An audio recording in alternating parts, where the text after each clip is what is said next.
Welcome to First Unitarian Society of Minneapolis, the birthplace of Congregational Humanism. We carry on that tradition of free thought today, dedicated to promoting a free search for truth, meaning, and justice. Our web address is firstunitarian.org. I'm David Breeden, Senior Minister. Welcome.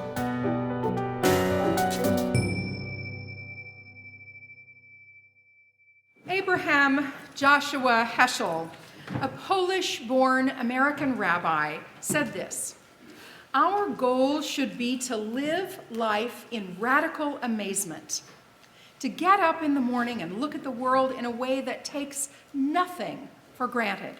Everything is phenomenal. Everything is incredible. Never treat life casually. To be spiritual is to be amazed." To be spiritual is to be amazed. Our theme this month is the path of wonder. And it makes sense because December, we are encouraged to find and cultivate wonder, the star of wonder, the star of light. The joy of being near a cozy fire, the wonder that we have heat in our homes at all. Technology, the wonder of technology, that folks online are here with us in the room and we are with you. A miracle, a modern day miracle, navigated by real live people. There is wonder all around, and in December we are encouraged to exercise our wonder muscle. Let us not take it for granted. Today I'm using wonder and awe interchangeably. A linguist might find these two words slightly different, but today I'm using wonder and awe interchangeably, and I want to look at what another faith community has said about awe and wonder, and what science says about what's happening in our brain, and how those two work together. Here at First Unitarian Society, we are people who revere the scientific method, for sure. We put faith in the results of science, and when there's a new result, we take that into account. And we may not think of ourselves as being particularly mystically attuned. We tend to look on expressions of the supernatural with a jaded and jaundiced eye. So that star of wonder that guided the Magi in the Christmas story could have been a supernova, a comet, a solar flare, an alignment of the planets. Even with an explanation, to see such a thing would have been wondrous. Stories would be told and songs would be written about such a wondrous moment. Cultivating an appreciation for the miraculous, the wonder, is not necessarily reductive to just what does science tell us about it when we cultivate it. But when we do so, we are doing something instinctively human.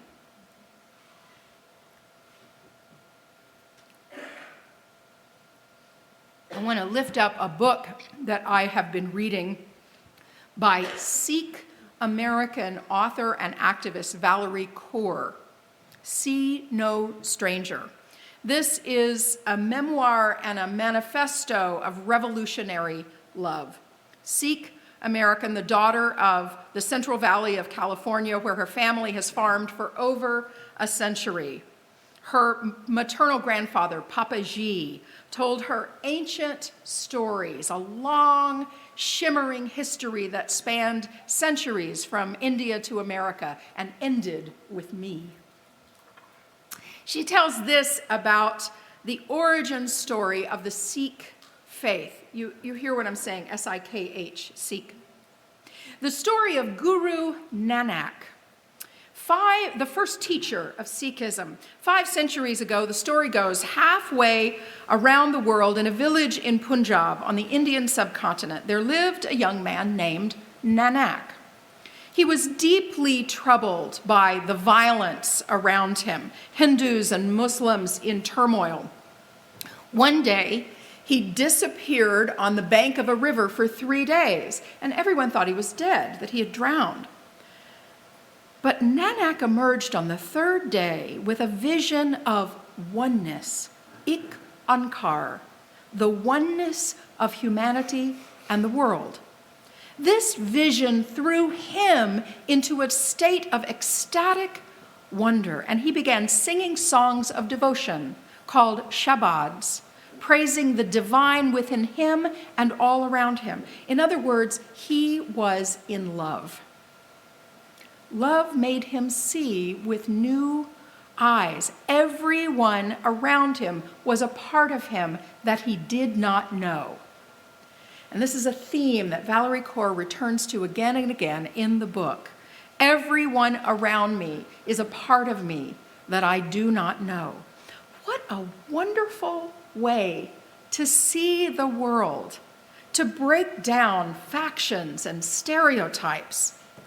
If we were to see everyone at the grocery store, in the doctor's office, in traffic, at a concert, at a gas station, at the polling place, as someone we do not yet know. I'm returning to this quote. "I see no stranger," said Guru Nanak. "I see no enemy."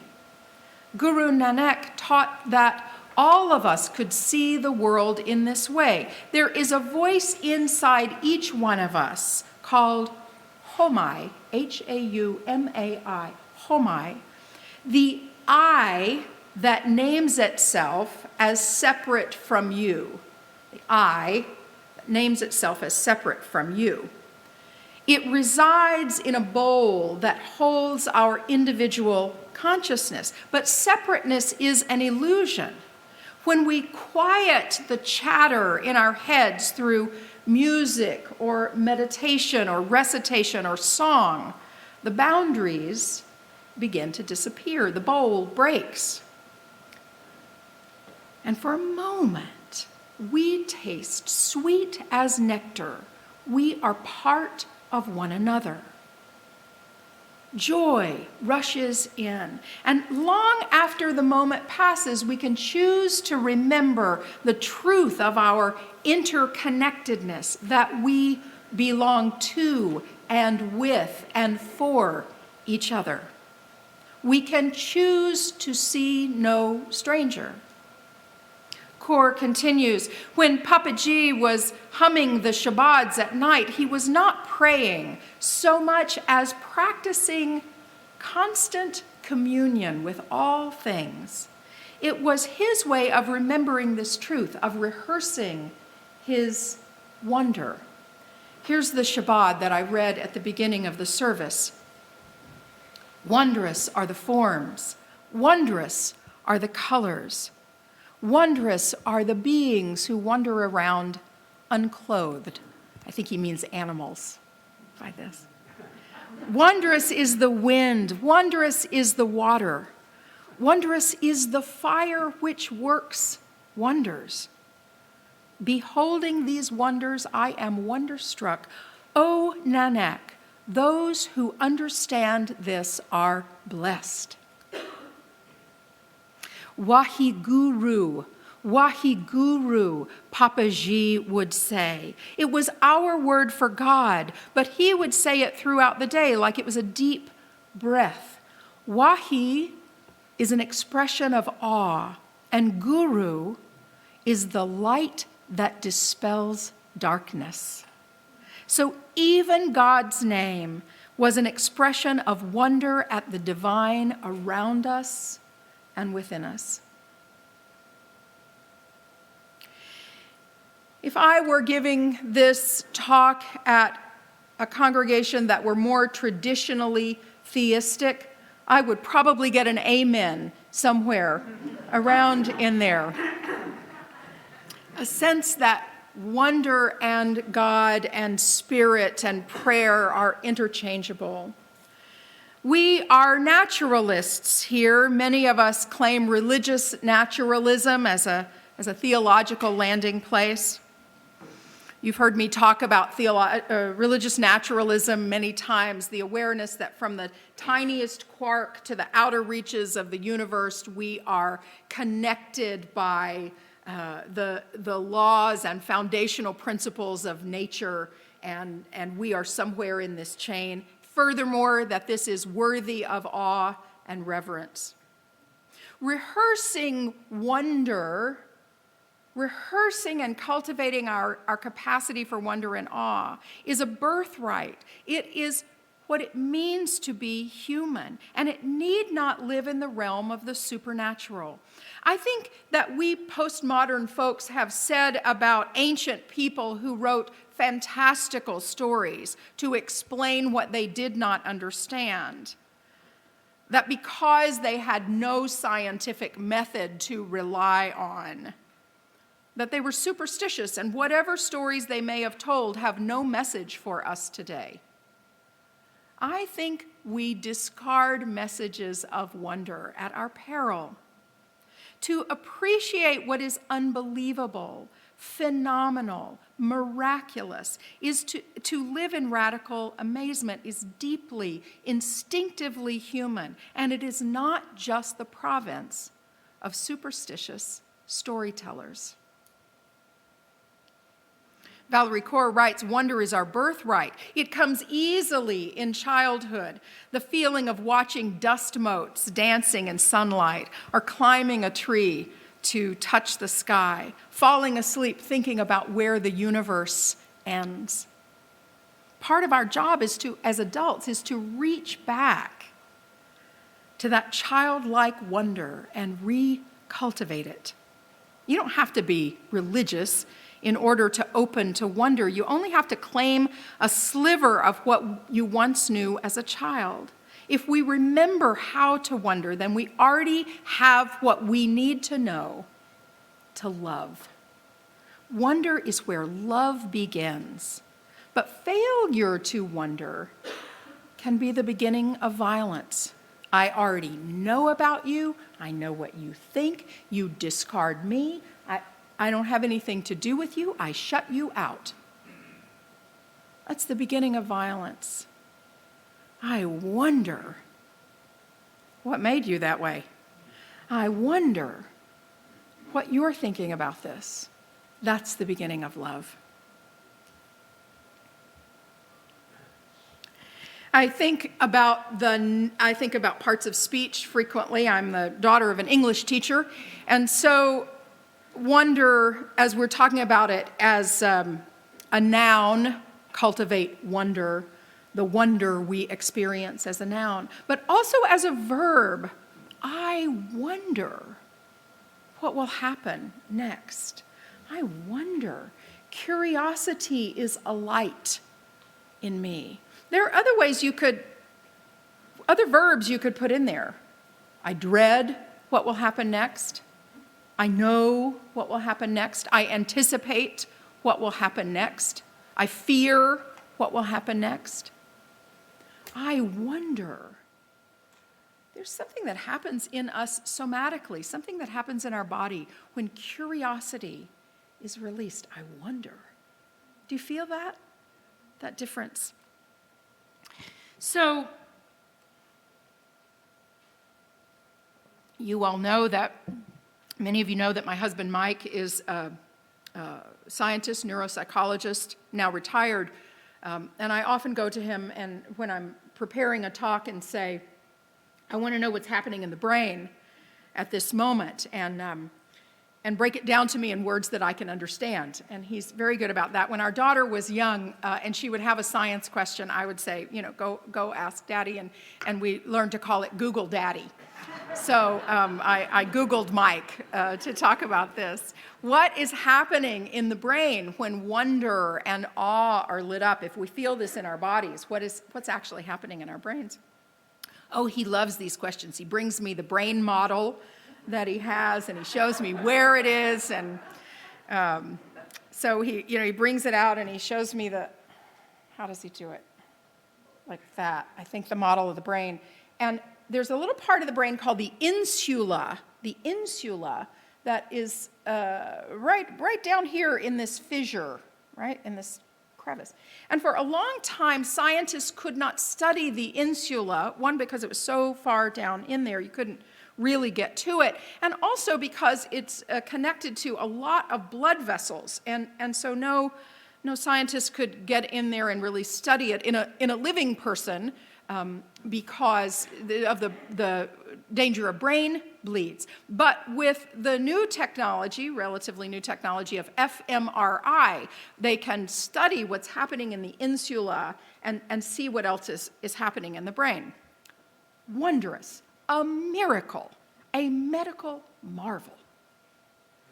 So the insula is responsible for a lot of things. It does a lot of things. It's related to addiction. It's related to many different types of behavior.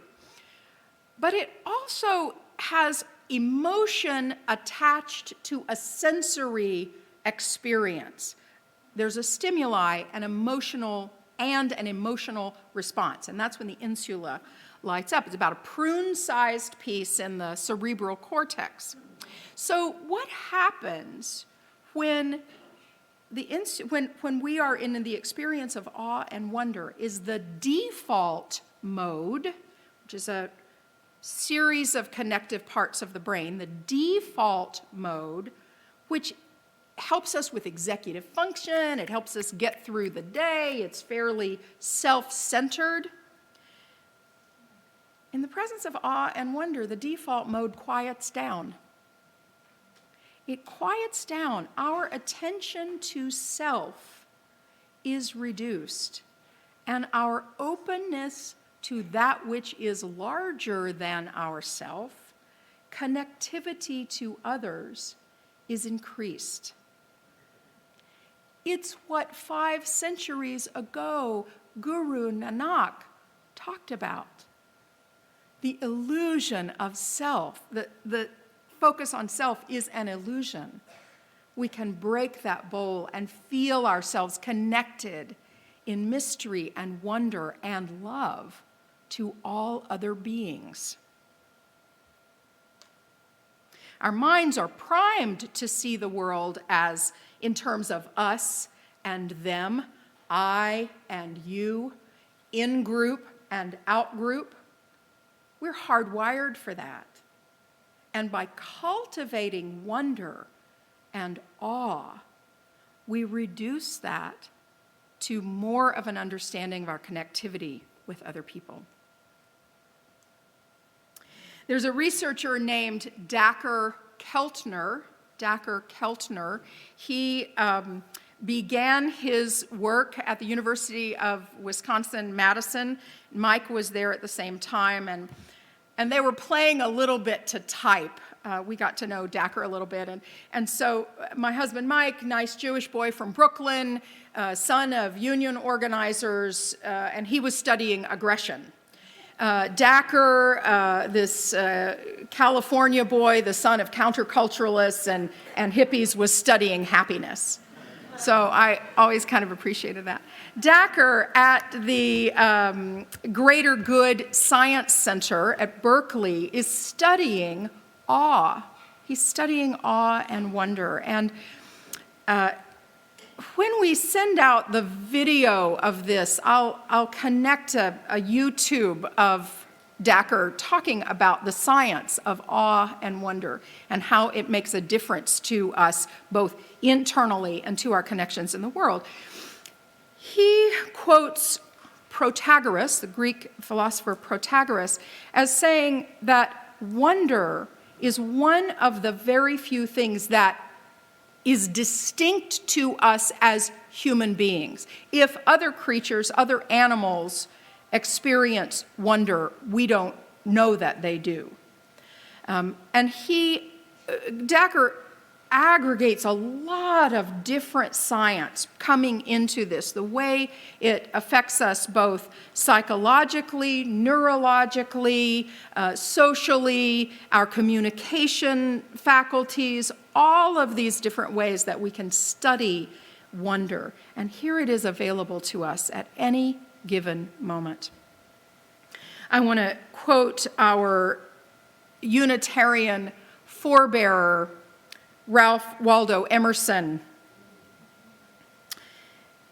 He was a leader of transcendentalism and a leader of the thought movement of transcendentalism. And this quote from his book, Nature, really talks about the transcendent moment and how it's related to wonder. In the woods, we return to reason and faith. There I feel that nothing can befall me in life, no disgrace, no calamity, which nature cannot repair. Standing on the bare ground, my head bathed by the blithe air, uplifted into infinite space, all mean egotism vanishes. I become transparent. Any trouble is just a trifle and a disturbance. I am the lover of uncontained and immortal beauty. I am the lover of uncontained and immortal beauty. It is our birthright. It is the beginning of love. It is the way that we connect to that which is larger than ourselves. As science-believing people, we need not denigrate stories of the miraculous. We have access to them too. And in this season, let us continue to cultivate wonder. I'll close with a moment from our Blue Holiday service last night. 15 of us or so, and we had a cellist who was here, M. Margette, who played cello improvisation. I didn't know you could do that, but they did. Oh, it was those low, rumbling notes, and just going where the notes took them. Cello improvisation. And so at the end, with these beautiful decorations that Tim Rail and his team and also the winter solstice folks, all of them came and helped put this together. Thank you for the beauty that you bring us. M. Margette was sitting here on stage with their cello, and we were all gathered in the front, and there were candles lit and these lights. And we had some of the stage lights on. And at the very end, the last song, we went to the back, and Dave Barry, our steward, turned all of the lights out, except just these lights on the trees and the candles and that music. And it was a wonder.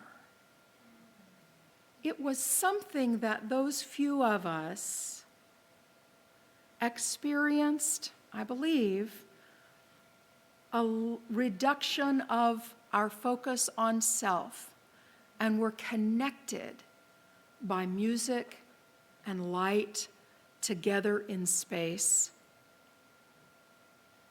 And there was something healing in that moment. It was wondrous.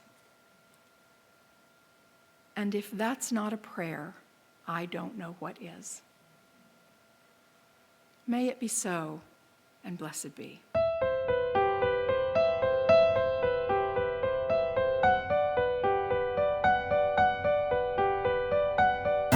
Thanks for listening. You can find much more about humanism and what's happening at First Unitarian Society in Minneapolis by visiting our website at firstunitarian.org.